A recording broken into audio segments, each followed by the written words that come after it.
하나님께서 우리에게 주신 말씀 신약성경 히브리서 6장 1절부터 12절까지 말씀입니다. 신약성경 히브리서 6장 1절에서 12절까지 말씀, 제가 한 절 여러분들이 한 절 교독하도록 하겠습니다. 1절입니다. 그러므로 우리가 그리스도의 도의 초보를 버리고 죽은 행실을 회개함과 하나님께 대한 신앙과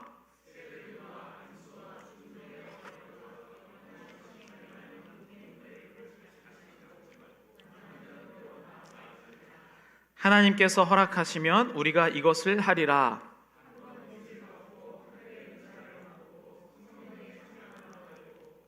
하나님의 선한 말씀과 내세의 능력을 맛보고도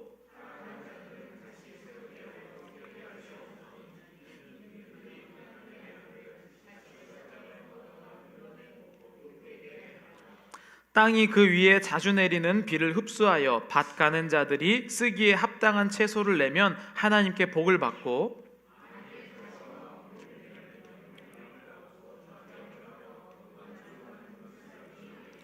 사랑하는 자들아 우리가 이같이 말하나 너에게는 이보다 더 좋은 것 곧 구원에 속하는 것이 있음을 확신하노라.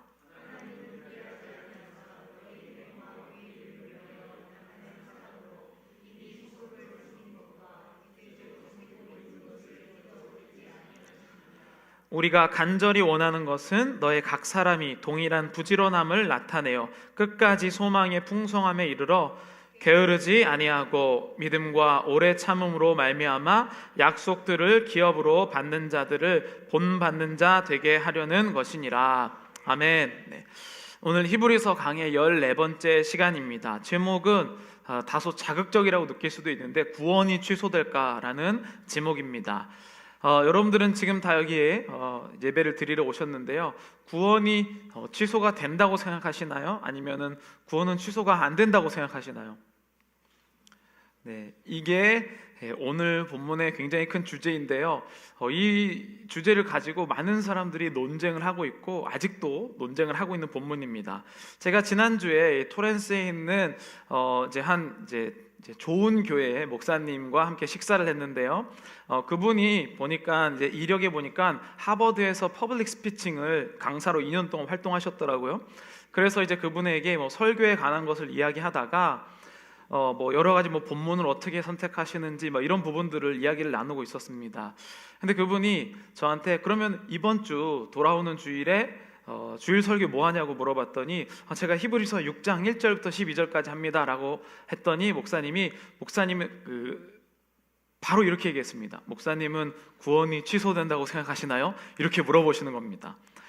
그것처럼 오늘 이 본문은 많은 사람들이 정말로 구원을 받은 사람들이 취소되나 안 되나 이것을 갖고 논쟁하는 본문이라는 것을 알 수가 있습니다. 그래서 조금만 관심이 있으신 분은 이 히브리서 6장을 그렇게 생각을 하고 계십니다.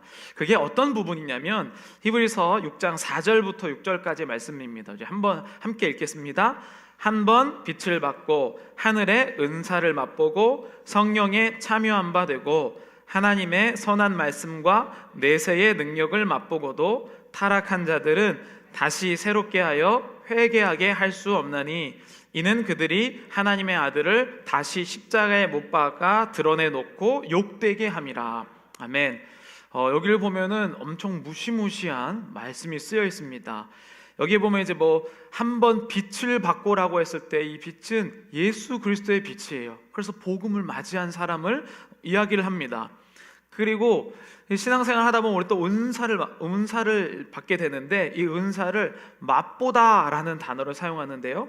맛보다는 헬라어로 규사메누스인데 음식을 맛보는 것처럼 실제로 이 은사를 활용한 사람임을 의미합니다.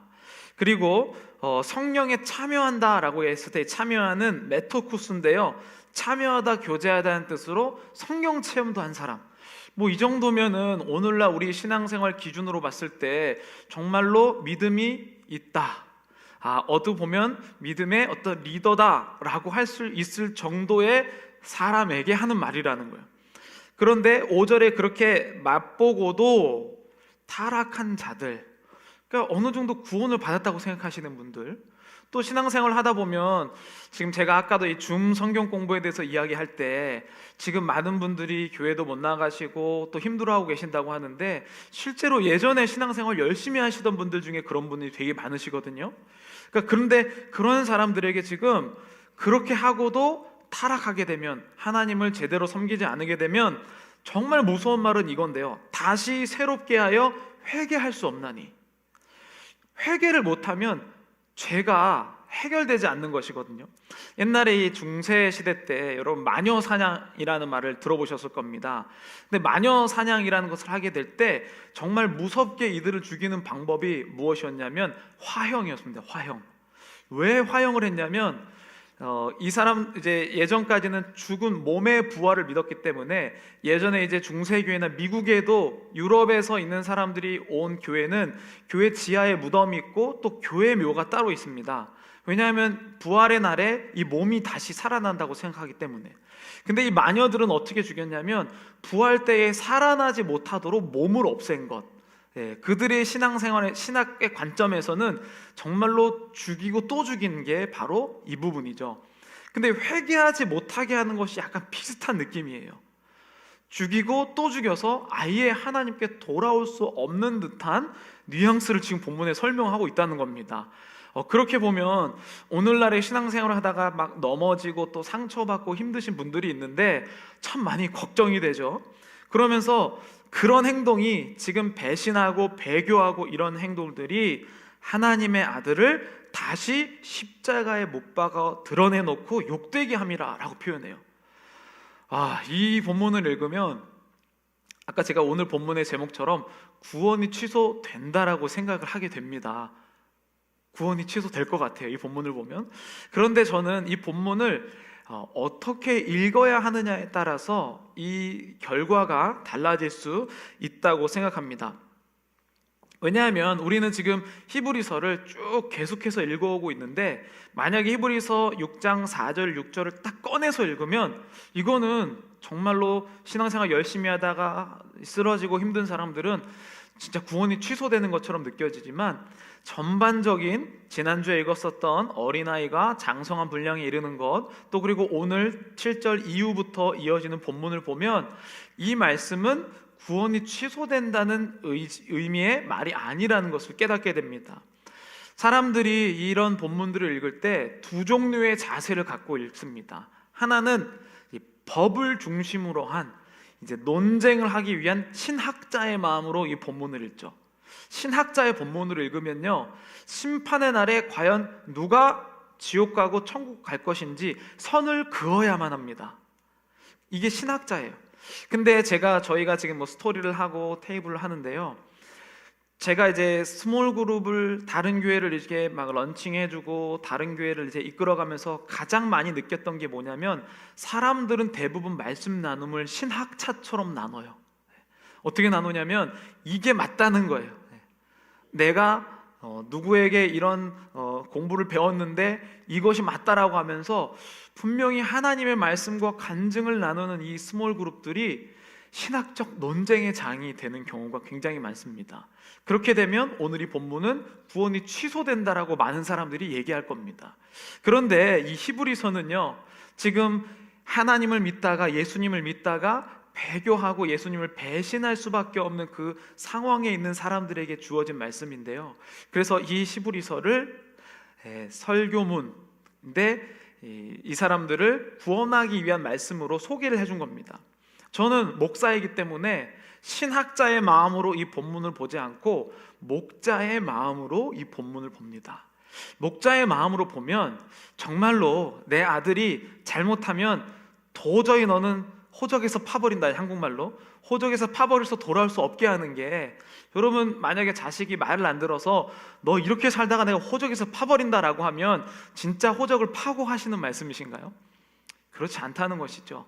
아버지의 마음은 호적을 판다라고 그에게 얘기하고 훈계하지만 실제로는 사랑하는 마음으로 돌아오라라는 게 오늘 이 히브리서의 본문이라는 겁니다.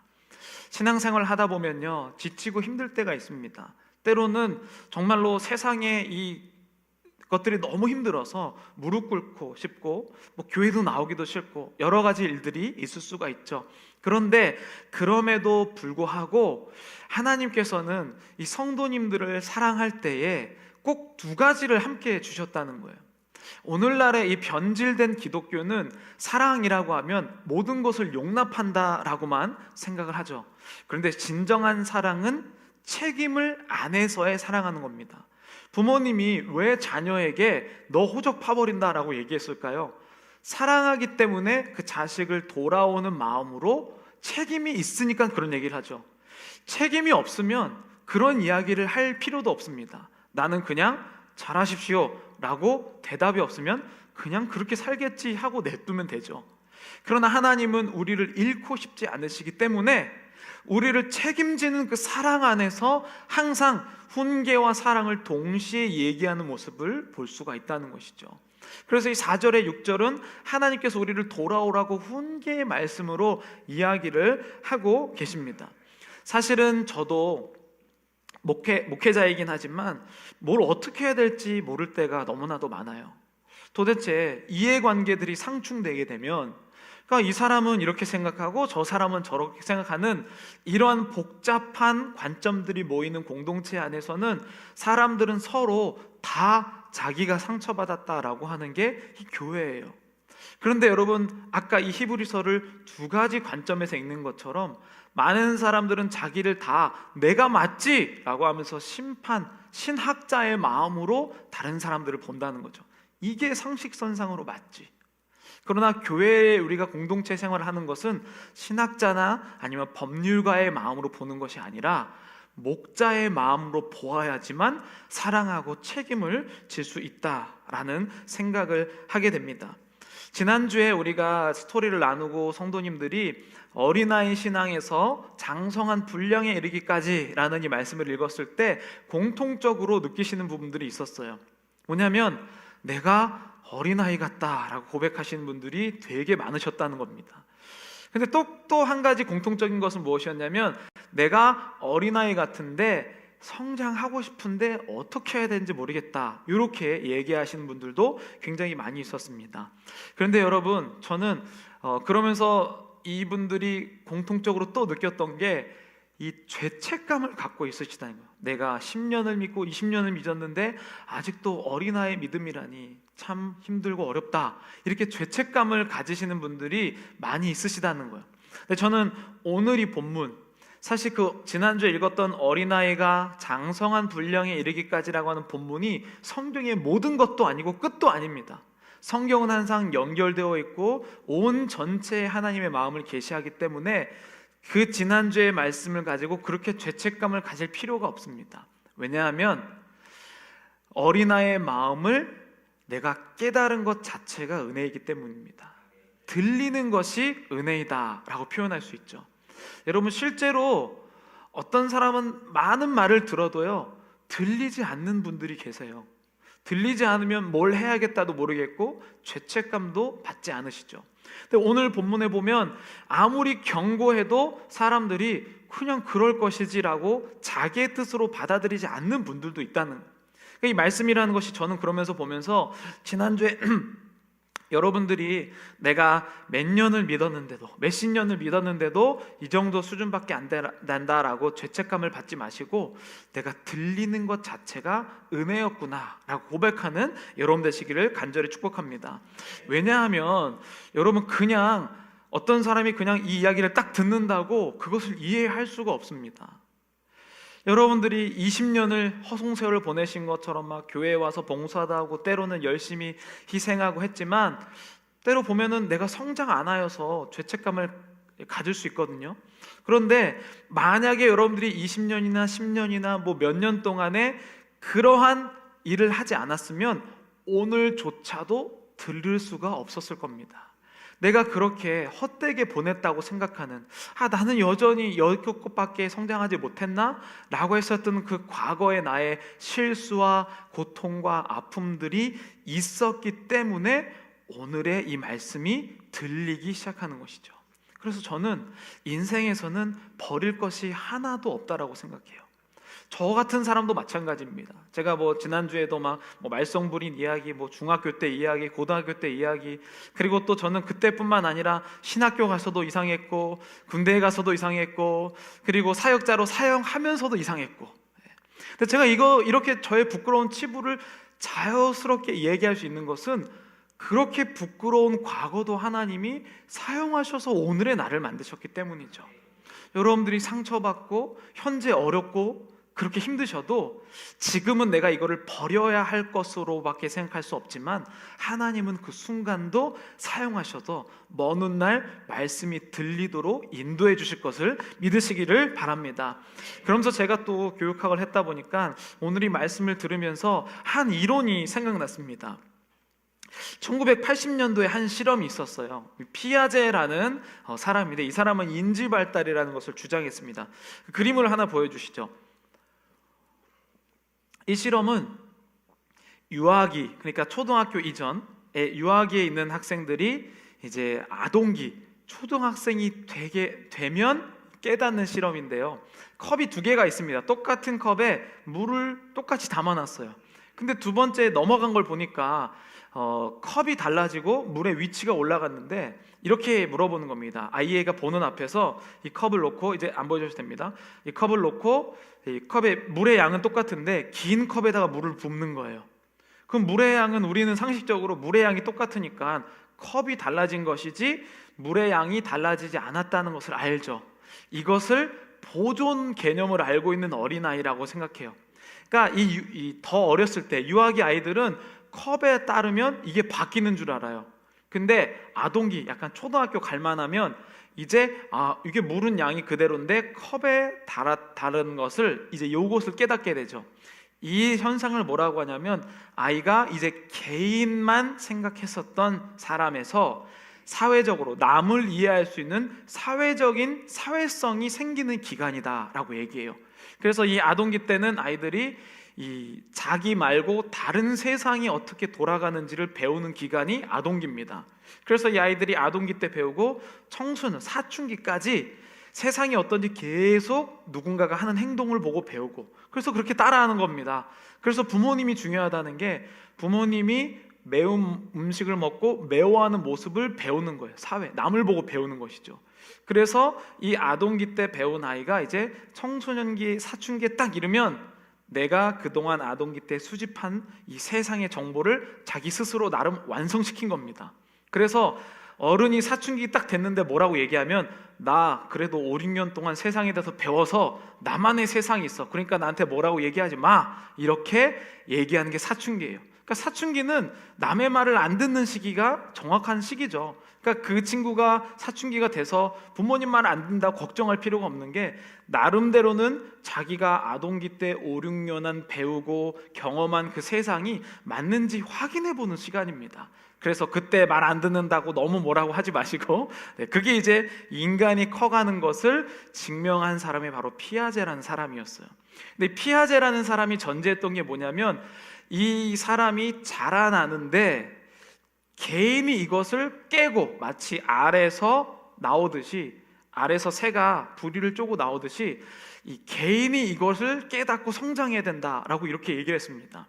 그런데 비교적 최근에 피아제라는 사람이 뒤에 나온 사람이, 이 이론을 바탕으로 비고츠키라는 사람이 나오는데, 이 사람은 아니다, 물론 개인이 스스로 깨닫고 성장할 내용들이 있지만 다른 사람들이 아주 가까운 거리에서 설명해주고 가르쳐줬을 때 더 많은 배움이 일어난다라고 한 게 바로 근접 발달 영역이라는 겁니다. 표를 하나 보여주시죠.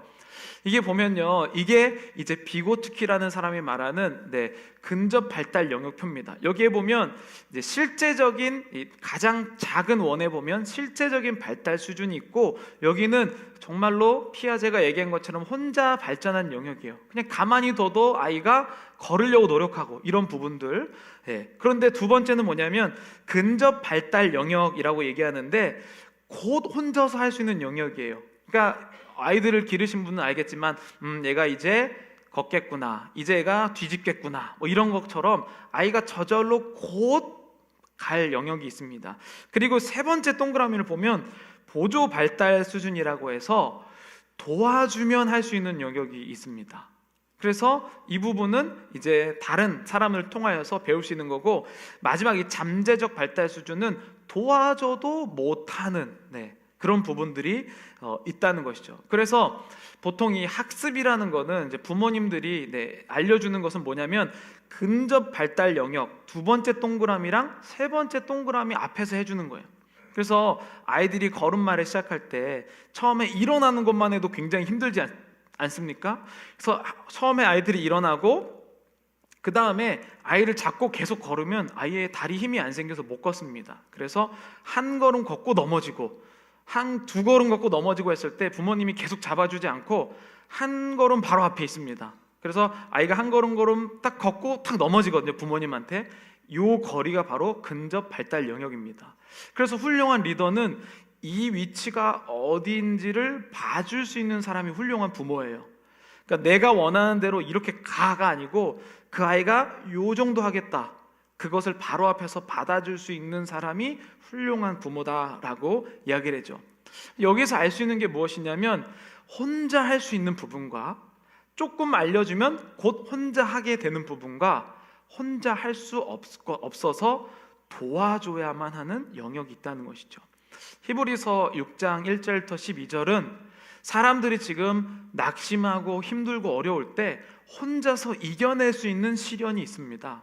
자기 스스로 헤어나와야만 하는 것들이 있죠. 그러나 도와주면 빨리 할 수 있는 일들이 있고 도와줘야만 하는 일들이 있습니다. 히브리서의 지금 이 상황은 예수님을 믿다가 지금 예수님 믿는 것 때문에 죽음의 위기에 있는 사람들을 보면서 그 사람들이 지금 배교하고 배신하는 상황이 됐죠. 혼자서 그것을 이겨내기에는 참 어려운 상황이었습니다. 그래서 히브리서는 이 말씀을 통하여서 훈계와 사랑을 방면으로 공동체에 이 말씀을 선물해 준 것이죠. 그래서 지금 주변에, 내 주변 가운데 넘어지고 힘들고 어려운 사람이 있다면 그 사람들에게 손을 내밀어야 한다는 겁니다. 그것이 바로 오늘 이 그림에 보면 마치 여러분들이 이러한 그림이에요. 지금 내가 혼자서만 신앙생활하고 혼자서 나의 기도를 한다고 생각하면 손을 내밀 필요가 없습니다. 그런데 모든 인간은 지금 비고치케 이 부분을 굉장히 많이 인정하고 있는데, 손을 내밀어야만 함께 공동체가 움직일 수 있다라고 이야기하죠. 신앙도 마찬가지입니다. 신앙도 보면은 혼자 할 수 있는 영역이 있습니다. 그리고 곧 혼자 할 수 있는 영역들이 보입니다. 그러나 꼭 도와줘야만 하는 영역들이 있죠. 여러분들의 주변을 보시면 어떤 사람들이 보이십니까? 그분들이 격려하고 독려해야 될 분들이 있고, 또 제가 아까 저희 광고 시간에 얘기해 드렸지만, 저희가 굳이 여기 성도님들이 여기에 와서 성경 공부하면 훨씬 더 좋거든요. 그런데 굳이 왜 줌으로 하냐면 교회에 오기 어려운 사람들을 초대하기 위함이죠. 그들을 이끌고 해야 되는데, 사실 그분들의 신앙을 혼자의 신앙으로 남겨버리면 우리 기독교인들은 할 일이 없습니다. 오늘 시브리서에서는 그 말씀을 그래서 하고 있는데, 도와주면 이 사람이 힘을 내어서 힘들어도 끝까지 예수님을 믿을 수 있다라고 이야기합니다. 이 편지를 쓴 이유가 결국에는 한 사람이라도 더 살리기 위함이다라고 표현하는 것이죠. 그러면서 이제 6절 뒤에 7절 8절을 보면 이렇게 말씀이 나와 있습니다. 땅이 그 위에 자주 내리는 비를 흡수하여 밭 가는 자들이 쓰기에 합당한 채소를 내면 하나님께 복을 받고, 만일 가시와 엉겅퀴를 내면 버림을 당하고 저주함에 가까워 그 마지막은 불사름이 되리라. 요 말씀이 보니까 씨를 뿌리고 그 씨를 뿌리는 열매들, 그래서 가시, 엉겅퀴 이런 얘기를 하는데, 이게 다른 성경에서 나오는 말씀이죠. 그래서 씨 뿌리는 비유에 나오는 똑같은 말씀입니다. 농부가 씨를 뿌리는데 어떤 것은 길가에, 어떤 것은 돌짝밭에, 어떤 것은 가시 엉겅퀴에, 어떤 것은 좋은 밭에 뿌려졌나니 그 열매를 보고 안다라고 하는 씨 뿌리는 비유가 있었죠. 근데 이 씨 뿌리는 비유는요, 우리가 갖고 있는 이 미국이나 한국의 농사법을 생각하면 이해할 수 없는 본문입니다. 우리나라는 보통 이렇게 이 논과 밭을 미리 이렇게 구역을 구워놓고 길을 만들고 그 다음에 거기에 쫙 줄을 세워놓고 이제 씨를 이렇게 뿌리죠. 그래서 막 거기에 거름을 주고 이렇게 얘기합니다.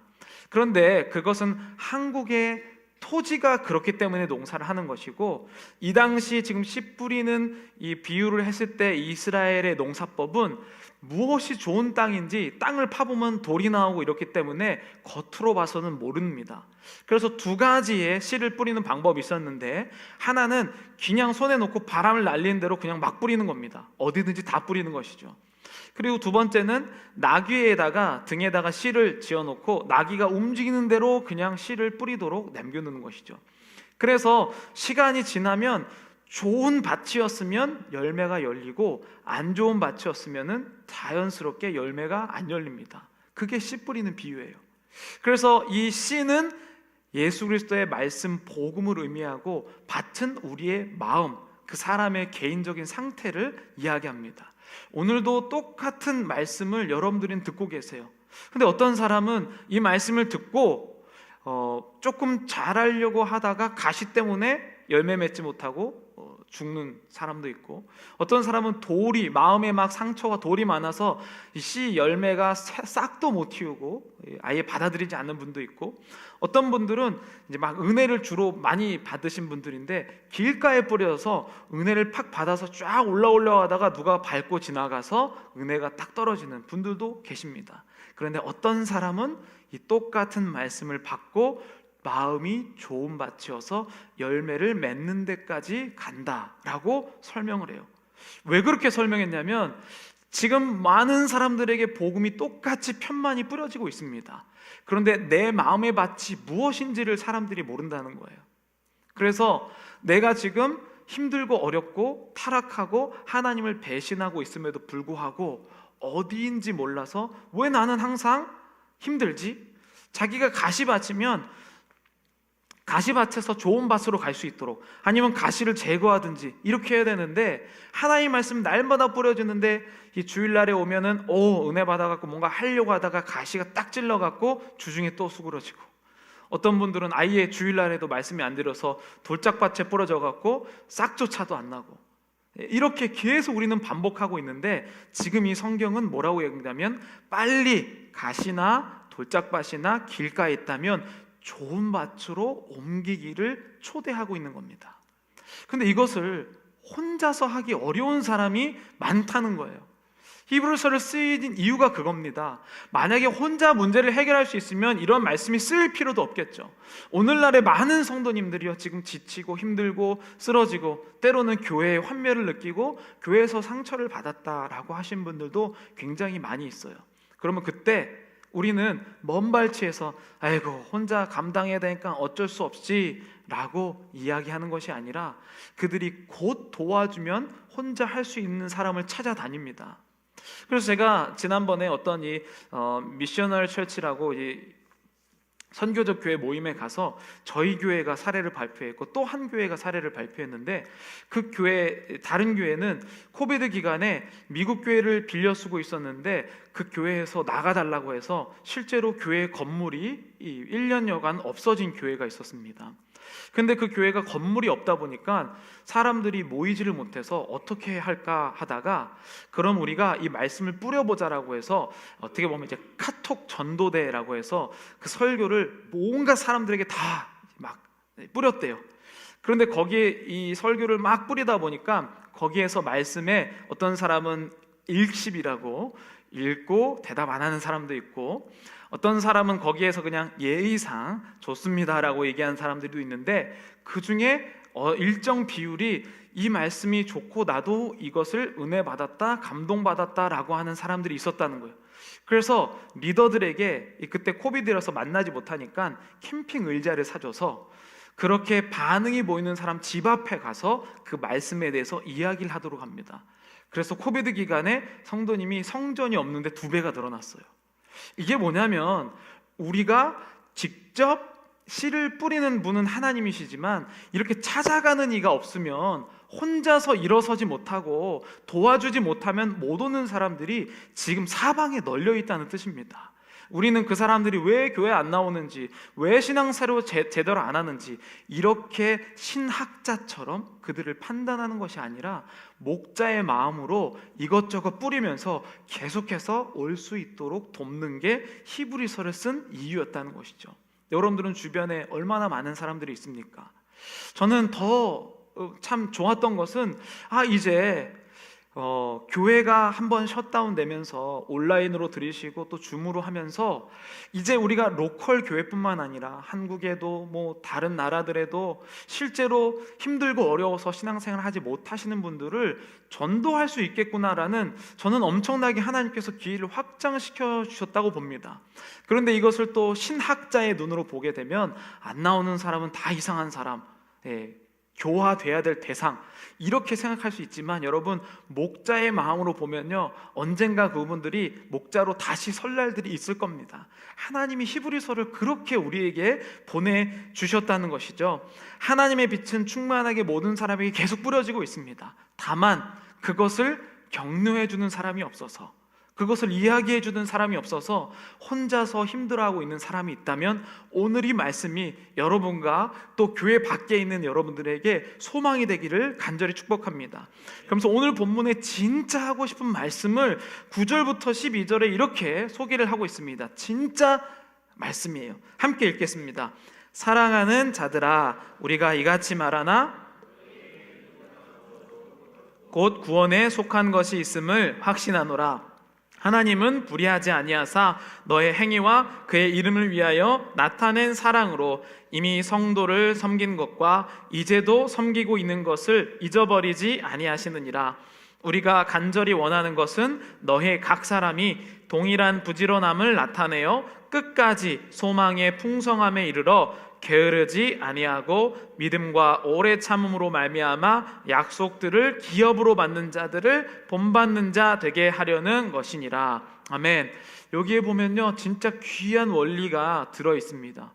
결국에는 이렇게 힘들고 어렵고 상처받고 또 예수님을 배신하고 싶은 그 상황에 있는 사람에게 실제적으로 뭐라고 얘기하냐면, 당신들이 여지껏 했었던 것, 그거 아무것도 아니지 않다라고 표현하는 거예요. 보통 사람들이 상처를 받고 힘들면은 본인이 여지껏 했었던 봉사와 헌신, 예수님에 대한 사랑을 내가 여지껏 뭐 했나, 이렇게 느끼시는 분들이 많이 계세요. 그런데 여기에 이 표현 이렇게 얘기하죠. 하나님은 불의하지 아니하사 너의 행위와 그의 이름을 위하여 나타낸 사랑으로 이미 성도를 섬긴 것과 이제도 섬기고 있는 것을 잊어버리지 아니하시느니라. 여러분들이 했었던 그 모든 하나님을 위한 것들 하나도 잃어버리지 않고 하나님께서는 그것을 기억하고 계신다는 것이죠.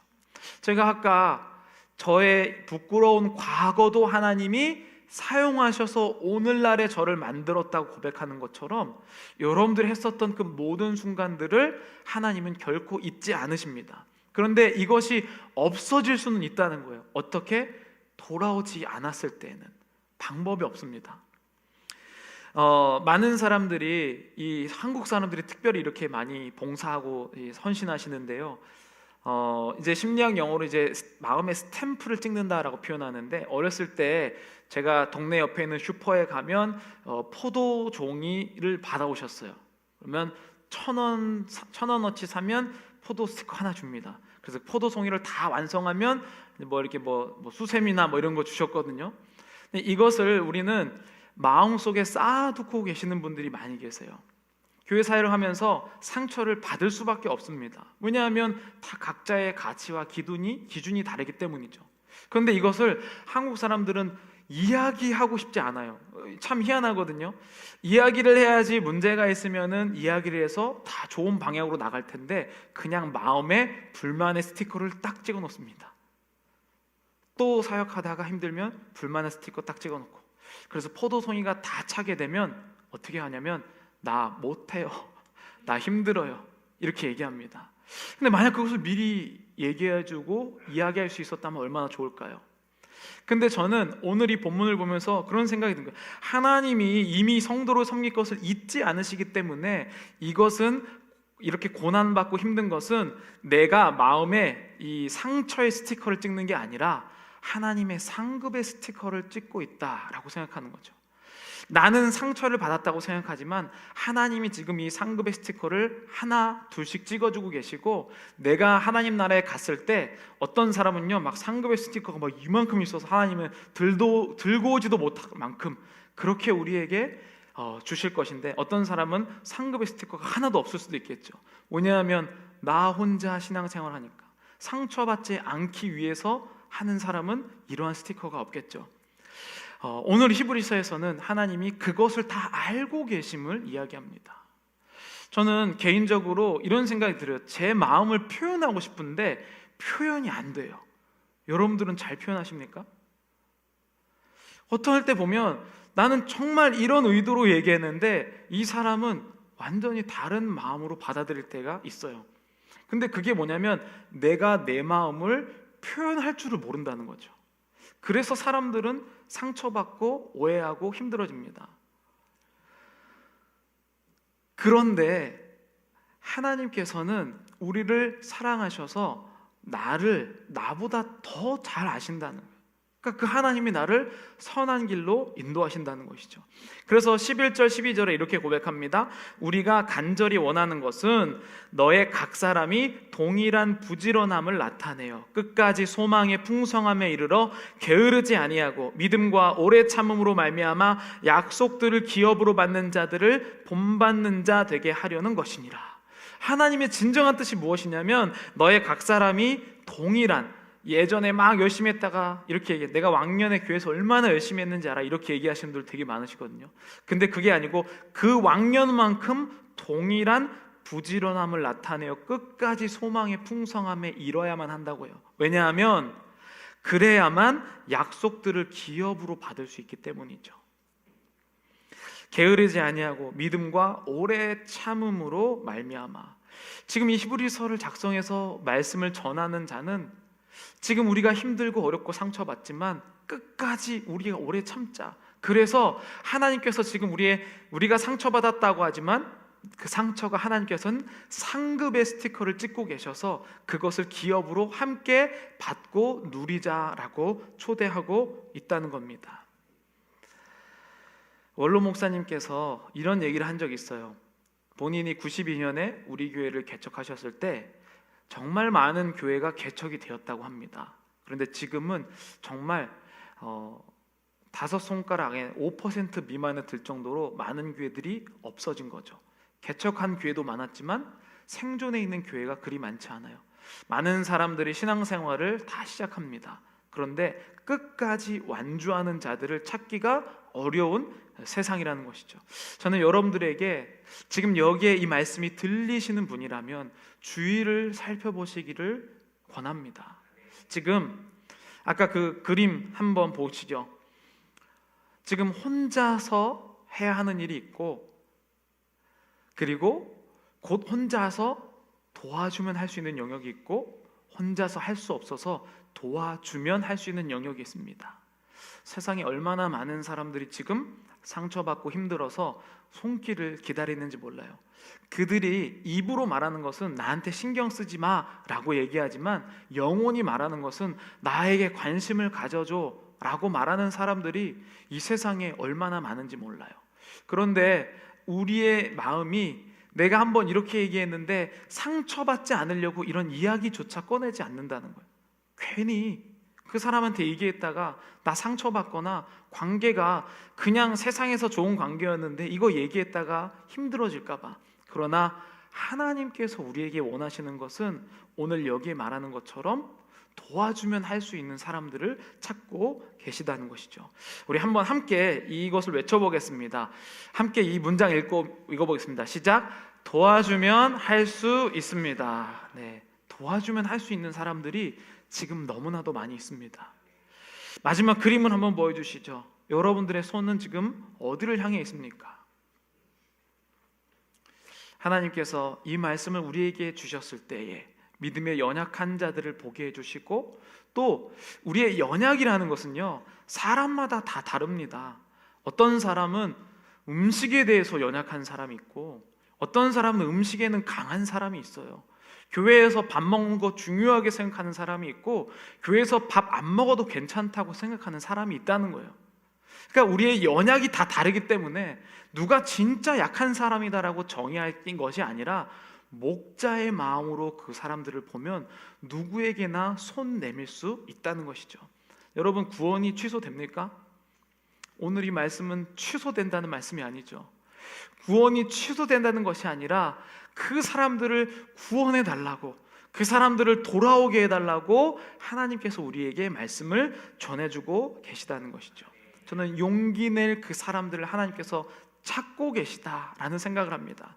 우리 함께 찬양하면서 함께 결단할 텐데요, 사실은 우리가 용기 내어서 누군가에게 손을 내밀고 무언가를 한다는 것은 쉽지 않은 일입니다. 왜냐하면 세상은 우리에게 너의 일이 아닌 이상 상처받지 마라고 이야기하기 때문이죠. 그냥 나만 좋고 그냥 좋은 게 좋은 거라고 생각합니다. 그런데 주님이 그렇게 하셨으면 이 땅에 예수님이 오실 필요가 없으셨을 겁니다. 예수님이 굳이 이 땅에 오셔서 본인이 다른 사람을 위하여 죽고 십자가에 달려 돌아가신 그 모범을 보이신 것은 예수님도 개인의 인생을 살고 싶었지만 하나님께서 보내신 인생을 사는 게 목적이셨기 때문이죠. 저도 마찬가지입니다.